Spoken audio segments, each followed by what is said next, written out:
Are you looking at sales methodologies or other changes to improve the performance of your team? It's easier said than done, and change management requires a detailed strategy if you want to deploy a new way of selling successfully. Our next guest, Lawrence O'Connor, has helped multiple sales organizations do this, and he shares his best practices coming up next on Coach's Corner. Super excited about our next guest today, Lawrence O'Connor. He is a master change agent and has advised some pretty amazing brands in his career. Lawrence, how's it going today? Good, man. Good to be here. Yeah, Lawrence met with me and some of the other Ambition team a few months back, and since then I've really followed a lot of kind of his content on LinkedIn, and it's a little bit different than what a lot of other folks are saying. And today's topic, how to implement a sales methodology without removing seller autonomy, I think is something that's really relevant today. A lot of companies have gone through some pretty big changes over the past couple of years and are trying to find new ways to sell or just create a better selling environment. And Lawrence is an expert in doing this and helping others do this. So, Lawrence, before we jump into all the meat and potatoes, want to share a little bit about your background with the audience and some of the things you're passionate about? Where to start? I think the main place to start, I would say, probably around 2020. Well, we'll say 2018. I was teaching at a high school, running an entrepreneurship program, and before that, I had worked in sales and marketing for about 6 years.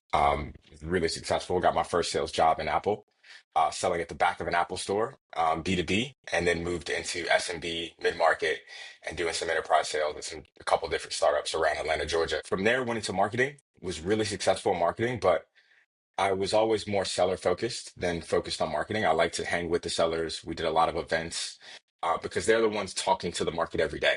And the crazy part about marketing is I feel like sometimes marketing doesn't talk to sales enough when they're the ones on the phones all the time.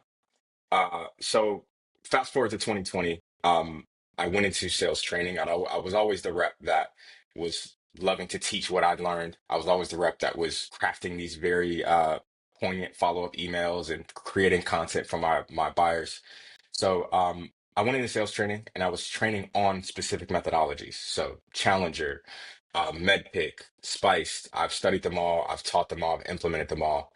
And the thing that really got into my head was like I would talk to these sellers 3 months after my training sessions, and it was really good conversations. They'd be like, "We loved your session. It was awesome, but it's a field we have to fill out in Salesforce. We should probably do another refresher training soon, but it's not really embedded into the culture. It's just something that is kind of there that we use to talk about our deals now." And that really stuck with me because I was getting good reviews, I was getting good feedback on my sessions, but I wasn't making a lasting impact. So from there, I was like, why isn't this happening? And that kind of got me into my enablement journey of understanding what's keeping sellers from actually adopting these methodologies full time or embedding them within the culture. And what I learned, I stood up three different enablement programs over the past 4 years, roughly 5 years now. We're in the new year. But what I learned is it's really not about the training events, it's more about the selling environments that actually changes behavior. So between that piece of information and then also the information that buyers are spending less and less time on the phone talking to reps, but we're spending more and more time training and focusing on in-call behaviors. A lot of the deal happens outside of that call. A lot of that time spent making a decision is spent conferring with stakeholders, trying to build consensus, doing independent research. So the seller's role has shifted to kind of the sole source of from the sole source of information to a place of more of a guide, more of a consultant that's helping you navigate all the information out there. So, yeah, the two big things to really sum it up is like majority of the deal is not happening on the call, and the majority of the learning is not happening in the training. So my focus and my approach is a little bit different in that I focus on more about writing than I do about in-call behaviors. And I focus more on coaching and selling environments and operating rhythms than I do about training events. I think that's what brought us together too. Like we're a big believer in that those environments are what creates sustainable change, and like coaching is a really big component to drive those environments, right? So I know I didn't shoot this question over to you beforehand, but I think it's good to like lay the land here. So Yeah.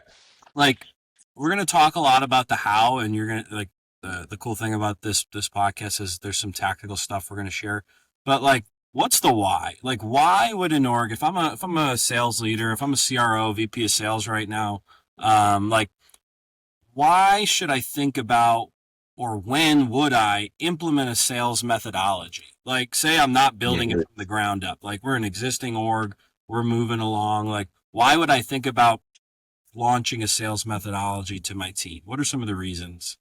Yeah, typically what I see is around the 10 million mark ARR, companies are looking to scale their team or grow their team.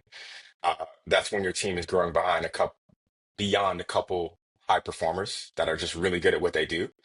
And you need a system that makes your sales program more almost like a product. You need to like productize your sales program and you want to have a way of doing things. So if you're looking 10 mil ARR and above, you're trying to scale beyond your first 5 to 10 sellers. Also, forecasting is always a focus for businesses. So when they're looking to have a system for forecasting, that's really where I see a methodology come in a lot. Um, Personally, I'm pretty agnostic when it comes to methodologies. Like I said before, I've studied them all. They all have great things that tend to pick from. But I don't think there's one magic methodology that's right for your team. It just depends on your market, your sellers, and usually I tend to pick a little bit from each.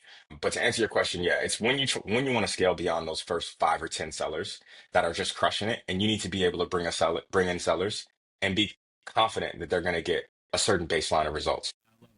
I think it's a good lead into our next question. So, you know, there's that corny cliche, change is the only constant, but I do believe in it, especially in this sales environment that we are in 2025. And often, like, there's these stereotypes of sellers that are, I'm not changing, right? If I'm a high performer, why do I need to do this? I don't want to log stuff in the CRM. I hit quota. Why do I need to make all these changes and sell this new product, right? Like, normally sellers are sometimes like pretty resistant to change. And I'm curious, like, how can a sales leader introduce a large change, right? A sales methodology that enhances seller performance without making them feel constrained or micromanaged? Like, how should a seller or a sales leader think about that? Yeah, this is a big one. And I think that when it comes to like inputting things into Salesforce and having good notes and that sort of thing, I think that technology is going to change that pretty soon. It already is in terms of putting notes into Salesforce. I shouldn't be thinking about my notes in Salesforce as a seller. So I think 5 years ago, it was like we really need you to have some notes that are better than, yeah, they like the product, they're going to follow up in 2 weeks. Now you have tools that will record the conversation, synthesize the notes into specific buckets, and will give you the key points of the call. So that's not really a worry anymore. When it comes to changing behavior in general, though, sellers, you're right. Um, Pretty averse to change. Um, and that's because they value autonomy. And I think we all do to some degree, but especially sellers, entrepreneurs, you want to feel like you're in control of your own destiny. And if someone's telling you exactly how to do something, it's almost like when you're young and your parents are trying to show you how to do something, you're like, no, I got it. Like, just leave me alone. Like it's that feel. And I think that is part of what makes them successful. It's part of what allows them to be good at being sellers is because they want to figure things out. And are willing to kind of explore a little bit. So you don't want to remove that. I think for me, the thing I try to focus on is what are the outputs that you need to create as a part of your job. So an output might be a point of view document. An output could be a business case. It could be a mutual action plan. It could be a um, there's so many different outputs that you have a follow-up email that you send. These are things that are a part of every deal that you need to produce to a certain standard. So account plan is another one. Focus on those outputs and focus on what good looks like. So I like to set up a rubric for each piece or each output. What does a good account plan looks like? Let's score each section of that account plan from 1 to 5, and let's come up with a way to actually articulate what a 1 is versus what a 4 is, or what a 3 is versus a 4 is, right? So that we all know as a team what good looks like, and we can give feedback to each other on an account plan, for instance. Now that you understand what that standard is, it's up to you to figure out how to get there. I'll give you some tools. The methodology will help you to some degree, but you can figure out how to get there as easily or as hard as you want. And a lot of times, what I'll find is that sellers will come up with new ways to get really great account plans or business cases that I might not have thought of as an enablement leader. So I want to give them the freedom to figure that out and then share that with the team. Now, if you're struggling and you want some help on that, sure. Now we have the buy-in for our training programs, for our coaching, for our methodology, because you're stuck on a specific thing and you want help. But until they actually come in and ask for that help, um, I think it's tough to really try to push that onto a seller and say, "Hey, here's how you should do things." I don't like to do that. I like to say, "Here's what we need from you. Here's what we expect of you. Go do that. And if you need help, come to us and we'll give you all the resources." But if you start by saying, "Here, do this way," I think it kind of can put a lot of sellers off. I agree. I think a lost art and something that I see in like today's youth is the lack of like just communication skills, you know, and Mm. especially like you're on a sales team is a sales team, you know what I mean? So like a lot of what I heard there was like giving them the why and then also like including them because they have a really good point of view, right? They probably have some like good pieces of feedback that could be helpful. And I really like your viewpoint earlier on of like there's not just some marquee, this is the best sales methodology that exists, right? There are some that fit really well with this industry or this selling type, but picking and choosing components of some of these methodologies and like kind of creating a custom, process is really interesting to me. You talked about it a little bit at the end of your answer there, but what are some other like practical ways you can give sellers the flexibility to personalize their approach while still following, the core steps? Like where are other components in that process where you're like, yeah, you have full autonomy or you can do things a little different here, or maybe you disagree with that? Yeah, I think it goes back to that in-call behavior piece. Like everyone has different selling styles. They have different temperaments. I've seen sellers who are very introverted do really, really well in certain strategic and enterprise settings. I've seen sellers who are very extroverted do well, of course. So you want to give them the freedom to like figure out what their style is. So when it comes to like in-call behaviors and how you manage a conversation, I might say, hey, it's a really good thing to set the agenda for the call at the beginning of a call. Here are a couple ways that you can do that. Let's practice that. Maybe let's role play that a little bit together in this call and figure out what feels good to you. Now, some of it is just repeating a script, but the idea there is not that you repeat that script on the call. The idea there is that when you're actually in the moment, it feels natural to you. So regardless if you say it word for word, if you say it energetically, if you say it, it might change from call to call. I just want to give you the framework for here's how to think about it and then let you figure that out. Um, so I think that that's a big piece is just giving you enough guidance, but not too much. I think about it in terms of like minimum viable playbook, right? Like we see a lot of playbooks that are hundreds of slides long and just like really bloated on how to do every single thing. I'd rather have a playbook that looks more like here's what people have done in the past that has been successful. But you're facing against the market. You're not facing against what's happened in the past. So we can use that information to help us navigate a changing market. But nothing, I guarantee you in 2020, nothing in our playbook would tell you how to deal with something like COVID. So you have to create that ability to say, here's what's worked in the past. Go and create the next stage of our playbook. I'm going to challenge you to do the next journey or the next iteration of our playbook based on what you come and give us. So I think for sellers, they want proof that something is working. But if they have that proof, they'll have no problem adopting a new process or a change or anything like that. But they need to see proof that, A, this has worked in the past. B, when I do this, I get good results.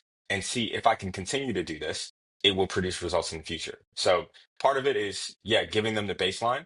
But then also another part of it is proving that it works. If you have other reps who are using the process and it's been successful for them, highlight those sellers. Talk about them in your Slack groups, shout them out in your group meetings, that sort of thing, so that they can see this person followed the process and they got results from it. Because most of the time when sellers aren't following a process, it's because they don't believe it works. They haven't seen evidence that it's actually going to produce results.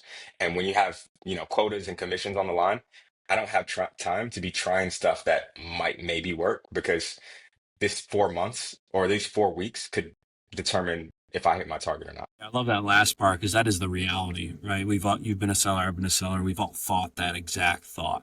And I'm curious, like, that's definitely, it's interesting. It's kind of like the way you present that is like, you're giving them a piece of the puzzle that allows them to fit their piece of the puzzle into it, right? Like it allows Yeah. them to align some of their strengths and some of their styles with, kind of that greater engine that's moving. So here's something that I've always found interesting, especially with like the smaller team. So we'll take that $10 million org, 5 to 10 sellers. They're looking to grow a little bit.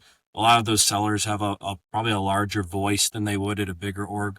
What role does feedback from sellers play in successfully rolling out that methodology? Like, how much give should a sales leader give when someone's pushing back with maybe a really good point that's contradictive to what we're rolling out? Like, tell me about that, like, kind of tough dynamic to manage if you're a leader. Yeah. So first of all, feedback is the foundation of any good selling program. Having feedback guidance. I think the first thing in enablement, especially, we run to is training, and we think about knowledge and skills. How do we give them more knowledge and train different skills? But if you just give someone a task and consistently give them solid feedback, like that diamond feedback on something, not just, oh, that was good, but this is good because you did this way. Like, if we can do that more, this will be really successful. Like, be very specific with that feedback. Um, that's the bedrock of any good sales organization. So, what that looks like when it's really hard, or you have a seller who doesn't agree with you, ultimately the market wins. Like, I'm not here to tell you my way is better than your way. We're both trying to compete against the market. So it's up to you. At the end of the day, your quota's on the line, your targets are on the line. You have to make that final decision. I'm just here to take my experience, take what I've seen from what everyone else is doing, and help you use that so you don't make the same mistakes as other people on your team or sellers who came before you. So in the same way that your value is not in your, I tell sellers this all the time, your value is not in your expertise, it's in your access to the market. So if you're talking to a buyer, sure, you can seem like the expert, but maybe you're not, and that's okay. But if you're having this conversation 100 times a month, you have a much better idea of what's happening in the market than they are. So in the same way, as a sales coach, as a sales manager, as a sales enablement leader, I'm having this conversation with every single salesperson on the team. That's at least 80 other people or 10 other people or however many sellers you have, um, that are selling the same thing to the same market that you are. And I'm hearing these same things over and over again. So I'm coming from a place of, I understand what you all are up against. And here's my best suggestion based on what I've seen work, based on what I haven't seen work. And ultimately, it's your decision. So sometimes you have sellers who are going to be a little bit more stubborn, which is fine, because if it works, I'm happy for you. And then I want to take that information and share it with the rest of the team. So I'm using that as intel for myself as well to see where I might have blind spots and what I'm thinking. As long as there's that mutual respect, then, I don't need you to do it my way. We need to get the results. And that's what we're up against. I love that last part, the feedback. So feedback loops in general, I think something that isn't talked about enough is the value that frontline sellers or frontline SDRs have on capturing the voice of the market. I call it, if you have a feedback loop, you can take qualitative data to give you quantitative results. Like, if you have a library of 300 calls with enablement leaders and they're all saying this thing, this, whatever that is probably as close as you're going to get to like verifiable first party data, and you can really inform your business with that. Like, we spend a lot of money on intent tools and signal tools, which I think are really important, but that first party feedback loop, me talking to so and so at company XYZ and they told me that this is going on, like, if we can capture that feedback at a much larger scale, it can inform product, it can inform enablement strategy, it can inform CS. Like, there's a lot of value to these feedback loops beyond methodologies. So I like that you're bullish about that, because I am too. Yeah, one more piece on that feedback loop too, really quick, is that when you're creating, for me at least, when I'm creating an enablement program, one mistake that I made in the past is I would optimize for information. I would optimize for how much context, how much information can I give to a seller? Um, how many stories can I do? How many exercises can I do? When really, if you can just like, you can almost get rid of 80% of the training that you do if you optimize for amount of feedback given.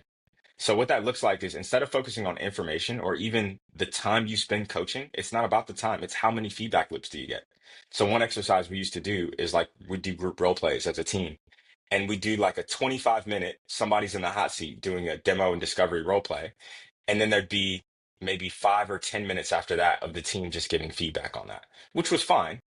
But imagine in that same 25 minutes, you role play your intro of your call or your agenda setting of your call or a specific objection, and you get through it. You do that role play 5 different times and get different feedback every time. That helps you refine it.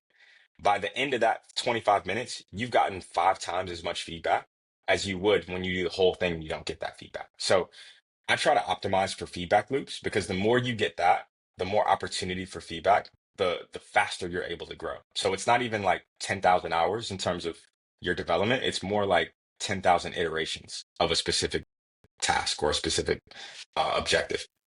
Those are, I feel like to me, that's just an emphasis on role playing and coaching process done right. I think Yeah, a lot of the time, like you use the term hot seat, like role playing should be hard, right? Because yeah, I think often what's missed is we, for some reason, always do like the path of least resistance and give the most like cookie cutter objections if I'm a manager or if I'm like leading the role play. It's like that's not making anybody better. You know what I mean? yeah, Uh, yeah, so I love that, and when you do it in that way, you are getting those reps. They're getting to 10,000 like a lot sooner because it's live, what I call live fire. yeah. I want to. We only got a couple minutes left, and I think like I know you have a lot of stories, and I want to maybe capture one final one here. So like I think you mentioned 4 or 5 organizations in the last few years you've helped build out or kind of operate. Can you share examples of maybe a specific organization that you've successfully implemented a methodology at while maintaining the culture of trust and independence for the sellers? So, like putting the bow on everything that we talked about to get them to the end. Yeah, absolutely. One of my favorites to talk about is a company called Verif. I was their director of global enablement for about 18 months. I came on for a very specific task, and our focus was really to bolster our mid-market and enterprise sales. So we had some solid like SMB traction in mid-market, but we wanted to really grow our enterprise footprint. And with that, as you know, a big part of that is writing. The big change in selling to larger companies is you're not selling to 1 or 2 people anymore. You're selling to a committee of 10 that you have to get them all on the same page. And sometimes that takes months. We focused on buyer enablement specifically. It's not like Medic. We use Medic. We use some parts of value selling, but we brought it together under the umbrella of buyer enablement. And the idea there was that our focus, our sales reps are no longer, they're almost like sales enablement, right? So as sales enablement, my job is to train and coach reps so that they can close deals. The sellers, as buyer enablers, their job is to train and coach champions to then close those deals internally. So that was kind of the idea that we were putting in. Shout out to my buddy Nate Nasrallah. He does a great job of talking about this stuff on LinkedIn. Um, but one of the ways that we did that, and one of the things that I was most excited by the results of, is we would have a bi-weekly call with our sales team, with our product marketing team to talk about what was happening in the market, advances in the product, so that sort of thing. And for 10 minutes during this 45-minute call, roughly, we would do like a live podcast, and it was called How the Deal Was Done. And we'd get together, usually an SDR, an AE, solutions engineer, somebody from account management. Sometimes somebody from legal would be involved, but it was specifically one deal that I just closed that we were excited about. And I'd interview the entire team who worked on that deal. So obviously the AE would lead it. They would have the majority of the feedback, but we talked to the SDR about where they sourced the lead from. How do those initial conversations go? We talked to the AE about some of the challenges they dealt with, maybe in legal or redlining. We talked to solutions about how they ran the demo and what was unique about the demo, who showed up for the demo. We talked to account management about what some of their kickoff goals were and what they were focused on once they get onboarded. So you had this full circle view of a deal and what happened.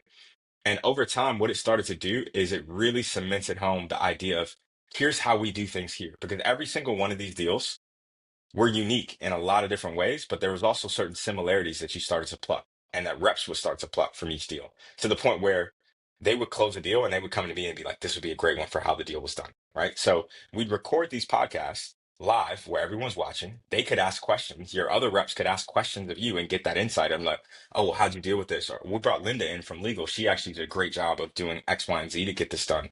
All these kinds of things. And it kind of like built our culture naturally. So yes, we were using that pick and we used the language in the questions that I'd asked to the reps. to cement some of those things home, but it was very subtle. It wasn't like, hey, we're doing it this way, and this is how I was thinking about it the whole way. But I'd say, tell me a little bit about the economic buyer. What are some of the challenges you dealt with in speaking to them? And then they go and talk about it. So it was very subtle, but it really built the culture of here's how we do things here. And I think little things like that, there's a ton of little tools like that that I think make your team feel involved in developing your methodology. And I think that's the most important thing is if your sellers and your managers and your leaders feel like they had a hand in developing the methodology, then they're much more likely to adopt it. I'm gonna steal that idea. That Mhm. I love that. Doing it at that scale, it's like I think when you make sure that all these segmented parts of the process see what happens next and then what happens three times down the line, like SDR is probably never going to talk to legal or rarely work with account management.